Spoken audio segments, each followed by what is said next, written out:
For our project, we chose a small tattoo parlor off of Patton Avenue called Big City Tattoo. The first part of the project, part one, was focused on introducing the business and its mission statement and talking to the owner about his branding and advertising techniques. So we interviewed the owner, Brad Mikyanka, and he shared with us his passion for his art and tattooing, and that it's something he's enjoyed doing his whole life, and that pushed him to start his own business. He explained that one of the best ways he's found to spread his business is through word of mouth. Part 2 mainly focused on Google Analytics, how the income coming in was noted, how long business has been going, and if there were any goals in the business. First, we asked the owner of Big City Tattoos, Brad, if he was in any ways associated with Google Analytics. Brad said that he had no knowledge of what it was. He thought Google Analytics was like Facebook ads. He told us he relied on Facebook because he reached out to the most people. Also, Brad said that when he was active, the business was very active, meaning the more he did to make his business known, the more response he got. We also asked him how many years the business has been running. He told us it has been running for 1 year, and more people come to get tattoos during the winter and after the tax returns have been done. Lastly, we asked him if he had any goals. The goals he had out of his employees were there must be trusts, and also that he wants improvements in the business. City Tattoo uses a number of different ways to advertise, including printed material like postcards and business cards and flyers. They use little flyers that have different discounts on them, and they also use flyers that just promote their store that they have partnered with the pizza store next door to put on pizza boxes that go out to hundreds of people on Friday or Saturday night.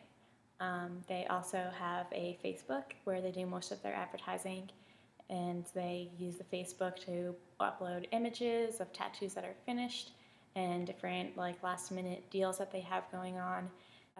At this time, they don't have an official website.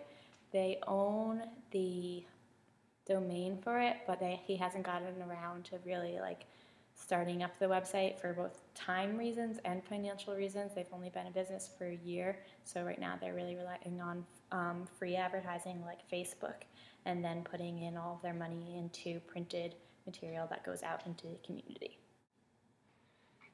In part 4, we asked Brad, the owner of Big City Tattoo, about censorship. He said that he tries to tame it down, especially on the advertisement level. He's opposed to plastering offensive images on people, and he makes ads that are friendly for a large audience. He does see customers' tattoos as advertisements, therefore he'll try to talk them out of tattoos that he thinks they haven't spent much time thinking about, especially for younger people who don't know exactly how it'll impact their life. Additionally, he refuses to do racist, hateful, or violent messages and images like gang-related tattoos. He's against these tattoos for personal reasons, as he is an artist, and also for the positive image of his business. Although he uses discretion in what he'll do, he does like to do things that are somewhat racy. In those cases, he makes attempts at guiding customers, but ultimately leaves decisions up to them.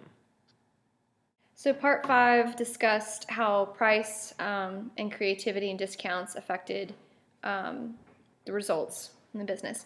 And we ended up interviewing a new business because Brad wasn't able to meet with us. So a really nice gentleman named Nick, who owns the Asheville Arboretum, tree service here in Asheville, was nice enough to meet with us and told us that basically what he'd found is to emphasize quality, although to still take cost into consideration, but to emphasize the quality of the advertisements resulted in more customers, and that the discounts included on those advertisements were effective. He gave us an example of a $99 discount off of a $750 job that seemed to help.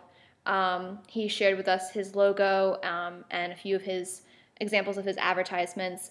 They were all well done, very artistic, and the advertisements themselves seemed to be on nice paper and were laminated and high quality. So he definitely emphasized that only the best for his customers, and that he was more interested in having lifelong, long-term customers than just quick turnaround.